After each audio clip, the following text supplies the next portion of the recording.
So Aliens and Predators have had a really good run across multiple formats and systems. It's just like combining these two creates some really awesome storylines, watching these two alien species go head to head. That's exactly what I love about Alien vs Predator Extinction on the PlayStation 2. You can experience the aliens' brutality, handle the Predator's technology, and then see how humanity would survive being wedged in between. So here on the Leftover Culture Review, we don't talk much about the PlayStation 2. The PlayStation 2, it's fact. It dominated the market. And even though I've always been a massive Sega fanboy, the Sony PlayStation had torrents of really cool games that just never made it to the Dreamcast. Games like Alien vs Predator Extinction. 3 armies pitted against each other, each fighting on each other's turf. So the human squads are probably the most diverse, with medics, synthetics, flamethrowers, snipers, rocket launchers, foot infantry, communication technicians, and even smart gunners. So I always figured that the humans were probably the most tactical race, and everyone at least carries a pistol. So the biggest problem with the Marines is obviously the bureaucrats involved. You can signal for troops, pay for them, and still wait over half a minute for your backup to arrive. Not so handy when you're being pushed back and you can't even hold your landing spot. It means you're watching your reinforcements get overwhelmed, and ultimately, everyone dies. The aliens are on the other end of the spectrum, totally brutal and swarming, but in their own right, totally specialised as well.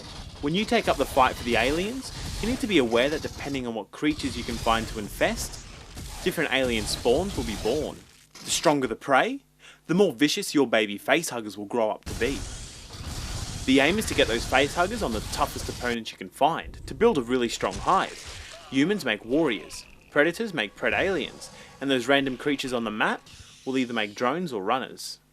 To make up for having no range attacks, the aliens can have the biggest squads. Watching your whole hive stampede across the map to totally wipe out an enemy base makes you feel kind of proud. Sending your queen in might seem a bit risky at first, but you can really back up your hive just by plopping her down in the middle of the battlefield and have her start laying eggs. And finally, we've got the Predators. The smallest group size in the game, and some really expensive units. The Predators can actually make pretty easy prey. You really need to learn how to manage your cloaked infiltration squads, and as soon as you can, upgrade those sensors.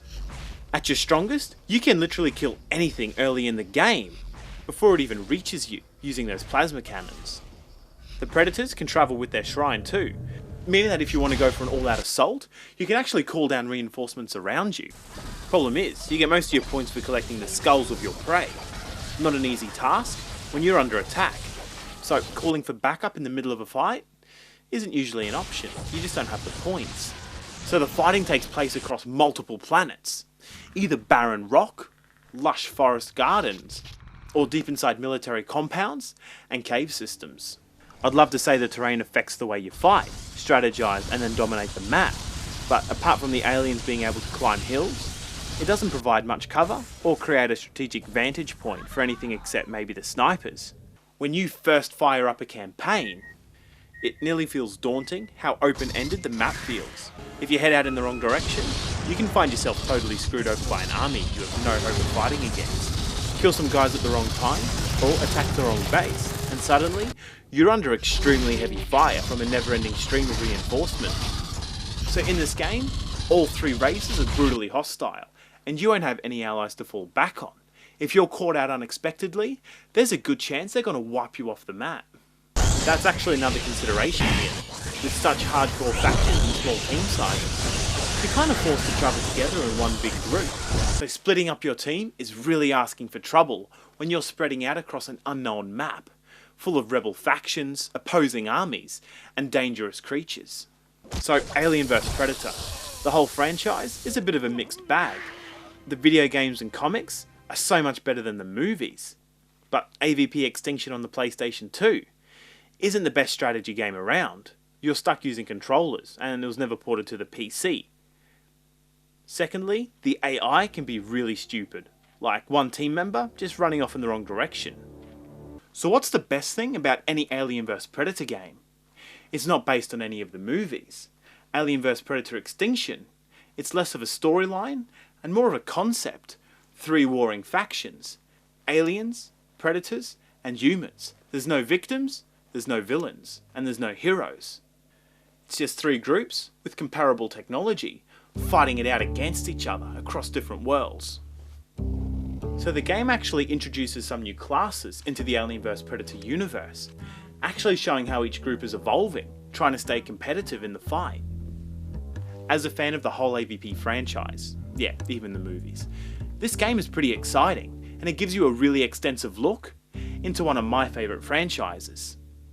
This isn't a game I'd be recommending if you're after a really solid strategy title, but if you're a big fan of the AVP universe, you can have a lot of fun here.